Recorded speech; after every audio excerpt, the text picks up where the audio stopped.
Okay, I am reading Josephina. Meet Josephina from the American Girl series.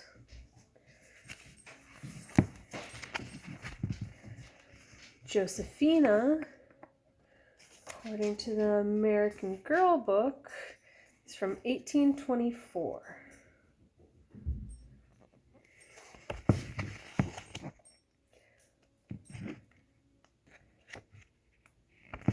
Josephina and her family speak Spanish, so you'll see some Spanish words in this book.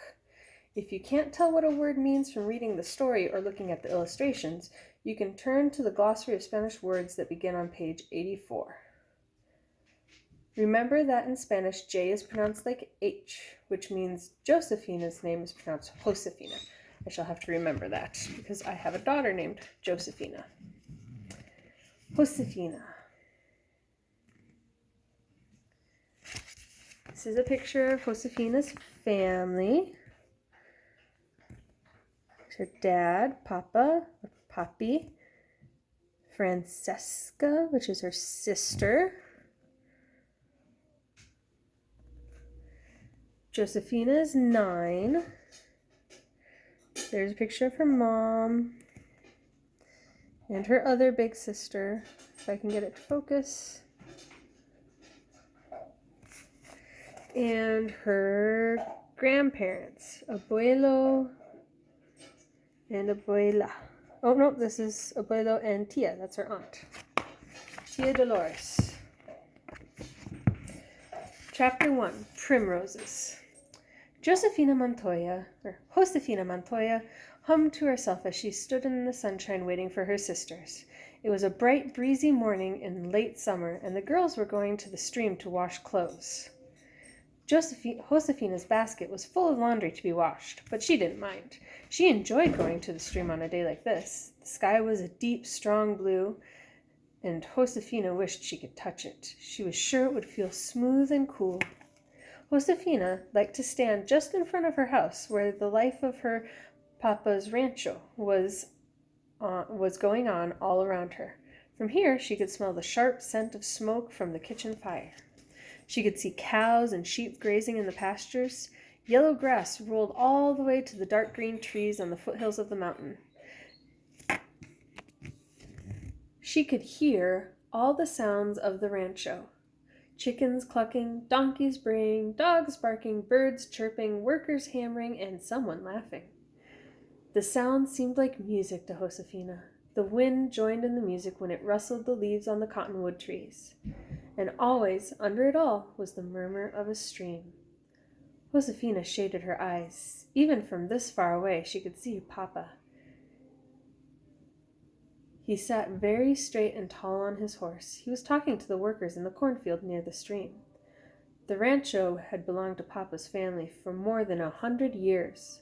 All those years, Papa's family had cared for the animals and the land. It was not an easy life. Everyone had to work hard. Some years there was plenty of rain, so the crops grew and the animals were healthy. Some years there was not enough rain.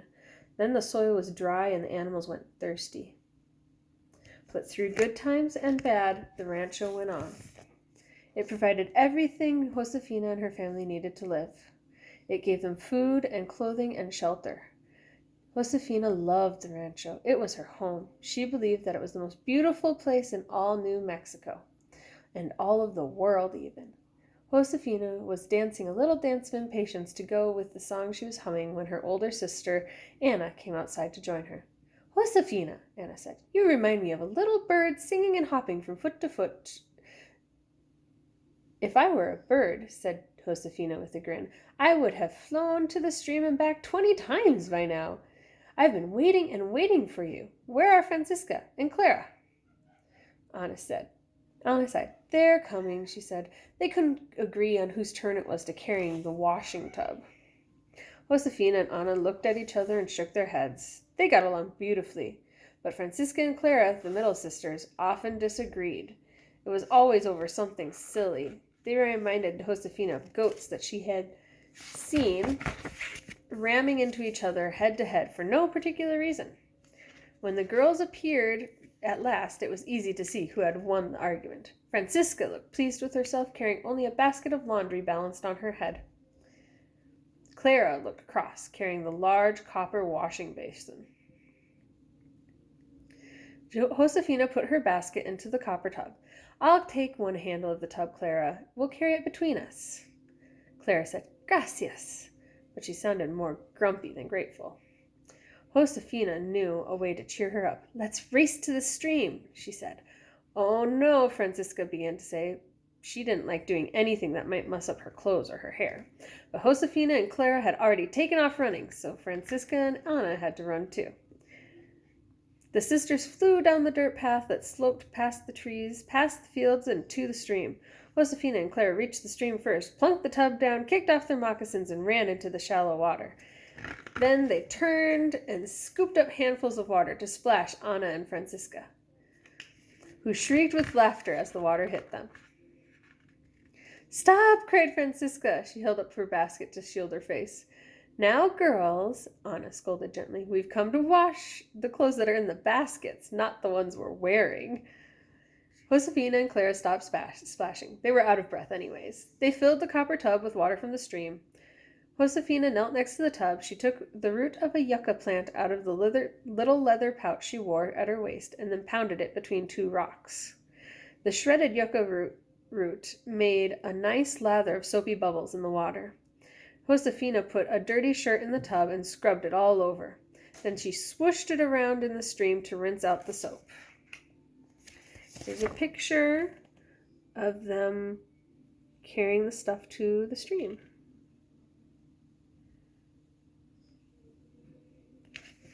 I wish I could get it to focus better.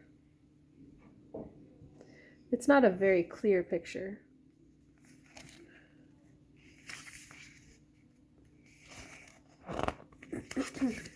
Here's a picture of the yucca root being pounded between two rocks.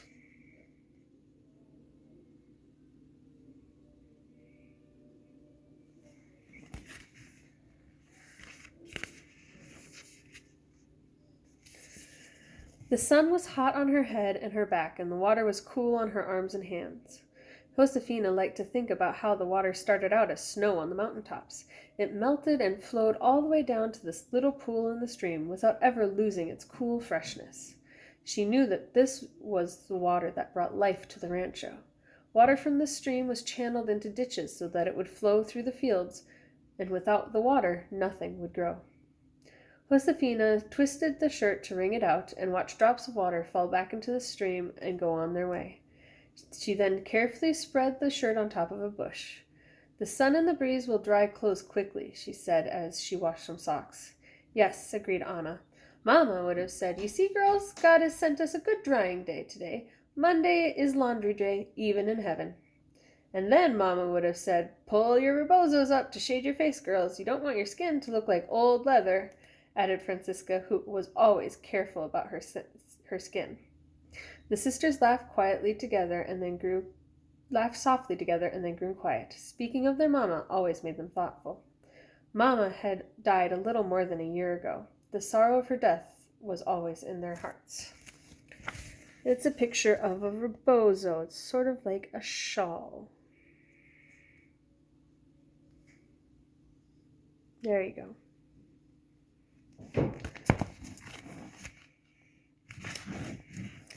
Josefina looked at the stream flowing past and listened to its slow rushing sound. Since Mama had died, she had learned a truth that was both bitter and sweet. She had learned that love does not end. Josefina would always love Mama, so she would always miss her. Josefina knew her sisters were also thinking about Mama, because Francisca said, Look, see those yellow flowers across the stream? She pointed with a soapy hand. Aren't they evening primroses?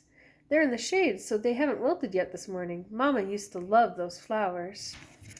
Yes, she did, said Clara, agreeing with Francisca for once. Why don't you go pick some, Josefina? We could dry them and put them in our memory box. All right, said Josefina. Papa had given her a little wooden box of Mama's. Josefina called it her memory box, because in it she kept small things that reminded her of Mama, such as a piece of Mama's favorite lavender-scented soap. The box had been made by Josefina's great-great-grandfather. On its top there was a carving of the sun coming up over the highest mountain and shining on the rancho, just the way Josefina saw it rise every day. The quickest, driest way to the primroses was to walk across a fallen log that made a narrow bridge over the stream. Josefina climbed up on the log. She held her arms out for balance and began to walk across. "Oh, do be careful," warned Anna. Because she was the oldest sister, Anna had become the motherly warrior since Mama had died. Josefina did not think herself as a brave person at all. She was afraid of snakes and lightning and guns and shy of people she didn't know. But she wasn't afraid of crossing the log, which wasn't very high above the stream anyways. She walked across, picked the primroses, and tucked the stems into her pouch. She yet let the little yellow flowers stick out so that they wouldn't be crushed. On the way back, she decided to tease Anna to make her laugh. She pretended to lose her balance. She waved her arms wildly and up and down and wobbled more and more with each step.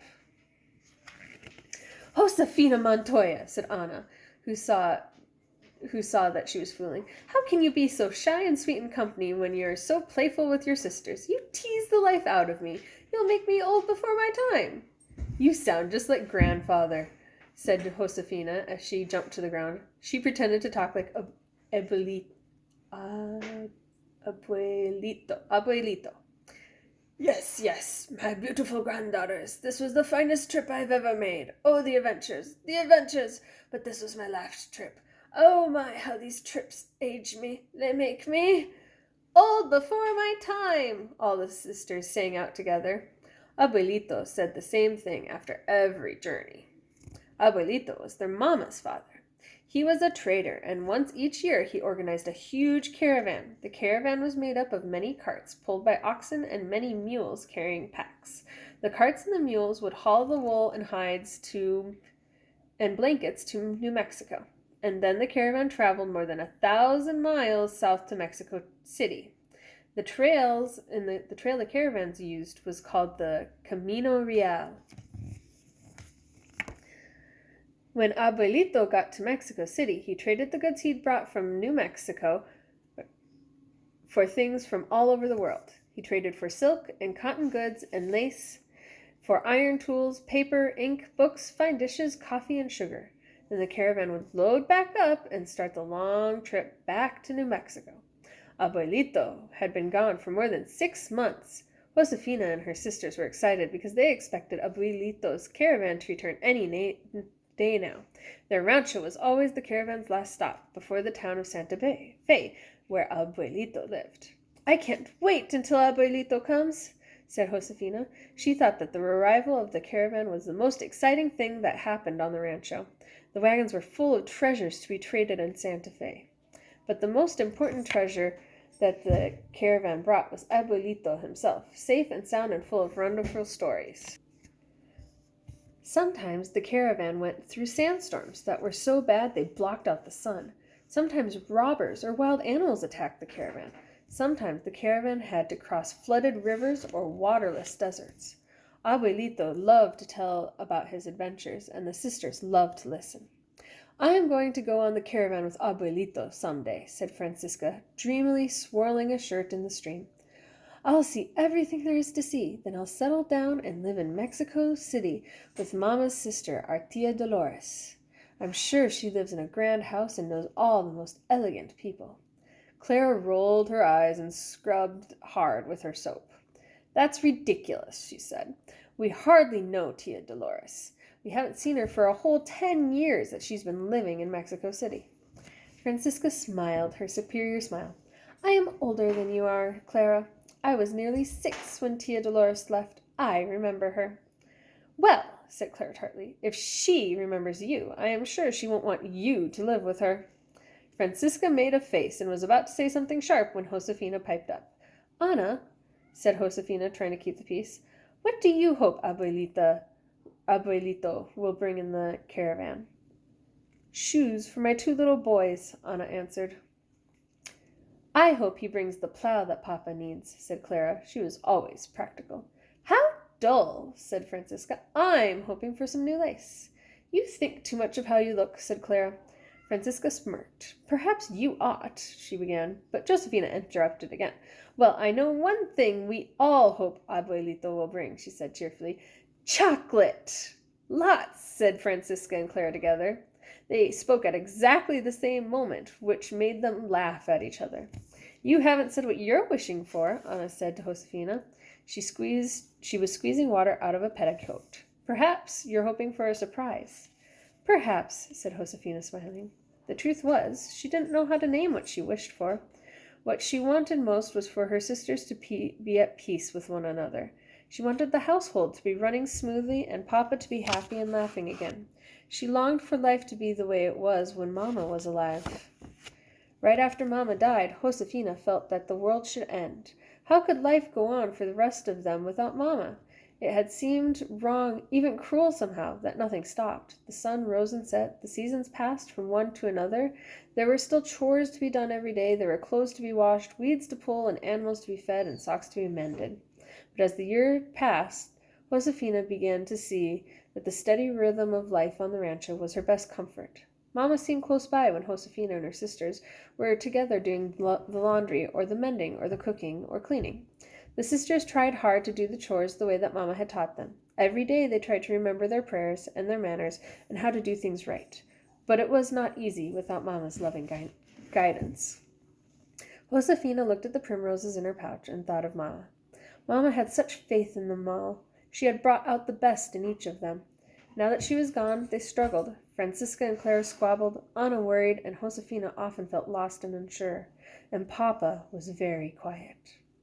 Josefina sighed. She didn't see how the caravan could bring anything that would help. "Here comes a surprise," said Clara, "but not one you'll like, Josefina." Josefina looked up. "Oh, no," she said.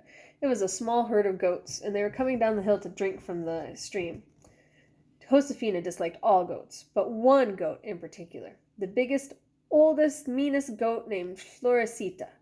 Florecita was sneaky, nasty, and a bully. She bit, she rammed, she'd eat anything. Josefina was afraid of her. She frowned when she spotted Florecita at the edge of the herd. "Now, Josefina," said Anna, when she saw her frowning, "you mustn't dislike these goats. This is our herd." Most of the rancho's sheep and goats were still in the summer pastures in the mountain, but this herd was kept close to the rancho to provide milk, to drink, and to make cheese. It was a small herd that had belonged to Mama. She left the herd to Josefina and her sisters when she died. Josefina wished she hadn't. Mama had always protected Josefina from the things she feared and disliked, and Mama had protected Josefina from the goats. "The goats are everything you are not, Josefina," Mama used to say. "They are bold and loud and disagreeable and mean. It's no wonder you dislike them." Josefina was sure that Mama never intended her to have anything to do with the goats, so she avoided them as much as possible. But right now, Josefina saw Florecita headed straight for her. "She wants the flowers in your pouch," warned Francisca. Josefina put one hand over the flowers. She did not want Florecita to have them. They might be the last primroses of the year. "Shoo!" she said to Florecita, feebly waving her hand. "Go away! Shoo! Shoo!" cried the sisters with more force. Florecita didn't even slow down. She kept walking steadily towards Josefina, her yellow eyes fixed on the primroses in Josefina's pouch. "Wave a stick at her," suggested Francisca. "Splash her," suggested Anna. "Throw a pebble at her," suggested Clara. But Josefina backed away. She had been poked by Florecita's sharp horns before, and she had no wish to be poked again. She scrambled up and stood on the log over the stream. Still, Florecita did not stop coming. Josefina took one backward step, and then another, and then splash! She missed her footing and fell off the log into the stream. It was very shallow, so she landed hard on the bottom. "Oh, no," she wailed, and saw that all but one of the sprig of primroses had fallen out of her pouch. The flowers were floating in the water, and Florecita snatched them up with her mean-looking teeth. She chewed them, looking satisfied, then turned and sauntered off to join the rest of the herd. "Are you all right?" Anna asked kindly. She helped Josefina to her feet. "You really must not let Florecita bully you like that." Josefina wrung out her skirt and smiled. "I tried to stand up to Florecita," she joked, "but I ended up sitting down, didn't I?" She laughed along with her sisters, but she was annoyed with Florecita. She was even more annoyed with herself for letting Florecita scare her. She looked at the one sprig of primroses left in her pouch. She thought of another thing she wanted in the caravan that could not possibly bring her the courage to stand up to Florecita. As the end of chapter 1.